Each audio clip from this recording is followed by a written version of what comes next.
اعوذ باللہ من الشیطان اللعین الرجیم بسم اللہ الرحمن الرحیم۔ شرائط غسل یعنی غسل کے جو واجب غسل ہے ان کو انجام دینے کے لیے کیا کیا شرائط ہے۔ واجب غسل کے صحیح ہونے کے لیے چند شرائط ہے۔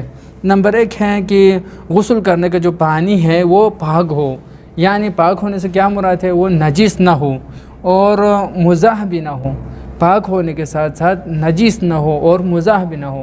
پانی تو پاک ہے اگر وہ مضاف ہے، مضاف یعنی ناریل کا پانی میں مٹی ملی ہوئی ہے، مٹیالہ ہے، اس طریقے سے اگر پانی مضاف ہو گیا ہو تو مضاف پانی کے ذریعے سے غسل نہیں ہو سکتا ہے۔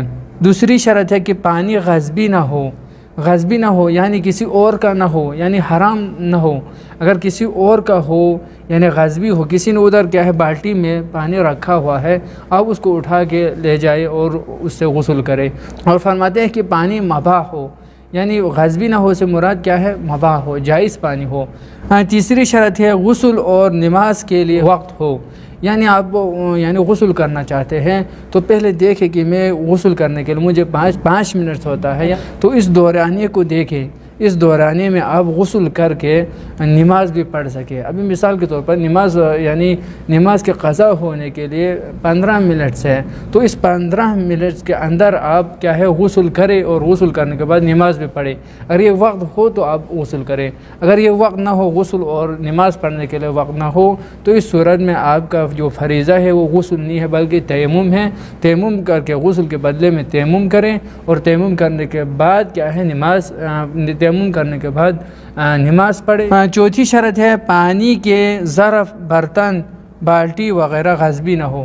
صرف پانی کا مباح ہونا یا پانی کا غصبی نہ ہونا صرف یہ ضروری نہیں ہے، بلکہ پانی کے ساتھ ساتھ اس کو جو ظرف ہے جس میں آپ پانی لگاتا ہے، مثال کے طور پر بالٹی وغیرہ، وہ بھی کیا ہے غصبی نہیں ہونا چاہیے، وہ غسل باطل ہو جاتا ہے۔ اور اسی طرح یہ بھی شرط ہے کہ جو بالٹی وغیرہ ہے جس میں پانی لگاتے ہیں، ظرف سونے چاندی کا ہے، مثال کے طور پر ہو سکتے ہیں کہ امیر شاہ ہو، تو سونے چاندی کے برتن میں پانی لے کے اس کے ذریعے سے آپ غسل کریں تو اس صورت میں بھی غسل باطل ہو جائے۔ 5ویں شرط ہے کہ اعضائے غسل، یعنی اعضائے غسل کیا ہے، اعضائے غسل تمام بدن ہے، آپ کا جو بدن ہے وہ نجس نہ ہو۔ اگر نجس ہو تو غسل کرنے سے پہلے اس نجاست کو دور کریں، عین نجاست کو ختم کریں، اس کو پاک کریں، پھر اس کے بعد غسل کریں۔ اور اسی طرح کی اعضائے غسل پر پاک ہونے کے ساتھ ساتھ اس پر کوئی چیز چپکی ہوئی نہ ہو، یعنی اگر کوئی چیز چپکی ہوئی ہے تو اس صورت میں کیا ہے پہلے اس کو دور کریں، کیونکہ اس چپکی ہوئی چیز کے ذریعے سے تیل وغیرہ ہے یا کوئی اور چپکی ہوئی ہے تو اس کے ذریعے سے آپ کے بدن تک پانی نہیں پہنچ سکتا ہے، تک پانی پہنچنے کے لیے وہ رکاوٹ ہوتی ہے وہ چیز۔ کی شرط ہے کہ قصد قربت ہو، آپ غسل کر رہے ہیں تو غسل کرنے سے پہلے قصد قربت ہو، یعنی قربتاً الی اللہ میں یہ واجب غسل انجام دے رہا ہوں، چاہے ترتیبی طریقے سے ہو یا ارتماسی طریقے سے ہو۔ اگر غسل جنابت کر رہے ہیں تو غسل جنابت کی نیت کریں، تو اس طرح کریں گے تو وہ غسل صحیح ہوگا۔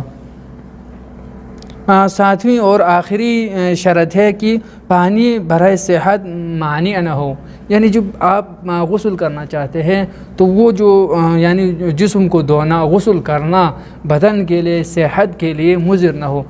شریعت نے بتایا ہے جب آپ کی صحت کے لیے پانی مضر ہے تو اس صورت میں کیا ہے آپ تیمم لگائیں اور تیمم کر کے نماز پڑھ تو وہی کافی ہے۔ والسلام ورحمۃ اللہ وبرکاتہ۔